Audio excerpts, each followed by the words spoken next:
ഇസ്ലാമിൽ ഒരു സത്യവിശ്വാസി ഏത് നിമിഷത്തിലും ജിഹാദ് ചെയ്യുന്നവനാണ്.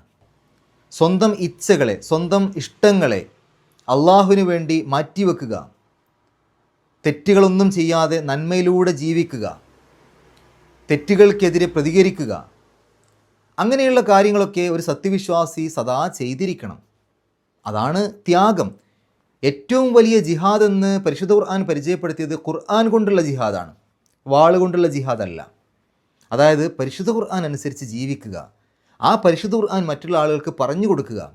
അങ്ങനെ പറഞ്ഞു കൊടുക്കുമ്പോൾ പല പരിഹാസങ്ങളും പ്രയാസങ്ങളും നേരിടും, അത് നമ്മൾ ക്ഷമിക്കുക. ഇതാണ് ഖുർആൻ കൊണ്ടുള്ള ജിഹാദ്. മാത്രമല്ല, ജിഹാദ് തുടങ്ങേണ്ടത് സ്വന്തത്തിൽ നിന്നാണ്. ഓരോരുത്തരും സ്വന്തമായിട്ട് ജിഹാദ് എന്താണെന്ന് മനസ്സിലാക്കുകയും സ്വന്തം ജീവിതത്തെ തെറ്റുകളിലേക്ക് പോവാതെ പിടിച്ചു നിർത്തുകയും ചെയ്യണം. അതാണ് സ്വന്തത്തോട് ചെയ്യുന്ന ജിഹാദ്. സൂറത്തുൽ മുംതഹിനയുടെ 8-9 ആയത്തുകൾ ഇതോടൊപ്പം ചേർത്ത് വായിക്കേണ്ടതാണ്. നിങ്ങളോട് യുദ്ധം ചെയ്യാൻ വരാത്തവരും നിങ്ങളുടെ വീടുകളിൽ നിന്ന് പുറത്താക്കാത്തവരുമായ ആളുകളോടൊക്കെ നിങ്ങൾ നല്ല രൂപത്തിൽ പെരുമാറണം. അങ്ങനെ നല്ല രൂപത്തിൽ പെരുമാറുന്നവരെയാണ് അള്ളാഹുവിനിഷ്ടം. ഇതനുസരിച്ച് തന്നെയല്ലേ പ്രവാചകൻ സല്ലല്ലാഹു അലൈഹി വസല്ലം നമുക്ക് മാതൃക കാണിച്ചു തന്നത്.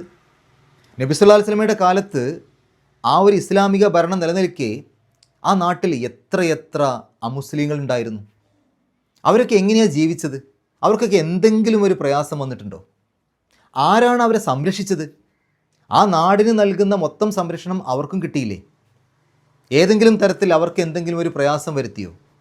മാത്രമല്ല, നബി സല്ലല്ലാഹു അലൈഹി വസല്ലമ മരിക്കുന്ന സമയത്ത് പോലും നബി സല്ലല്ലാഹു അലൈഹി വസല്ലമയുടെ പടയങ്കി അതൊരു മറ്റു മതക്കാരൻ്റെ, ഒരു ജൂതൻ്റെ കയ്യിൽ പണയം വെച്ചിട്ടാണുള്ളത്.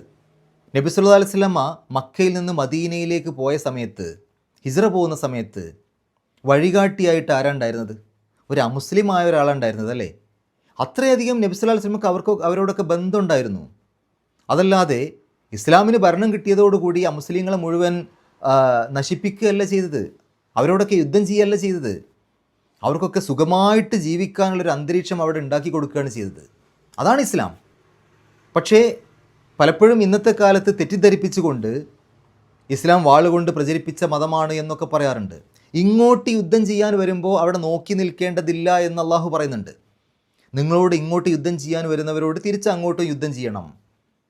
അങ്ങനെ അവരെ കണ്ടെടുത്ത് വെച്ച് കൊല്ലണം എന്ന് പറഞ്ഞാൽ, യുദ്ധമുഖത്ത് യുദ്ധം നടക്കുന്ന സമയത്ത് നിങ്ങളോട് ഇങ്ങോട്ട് ആക്രമിക്കുന്ന അവരെ എവിടെ വെച്ചിട്ടാണോ കണ്ടത്, ആ യുദ്ധമുഖത്ത്, യുദ്ധക്കളത്തിൽ എവിടെ വെച്ചിട്ടാണോ അവരെ കണ്ടത്, അവിടെ നിങ്ങൾക്ക് അവരോട് അങ്ങോട്ടും ഏറ്റുമുട്ടാം, അവരെ കൊല്ലാം.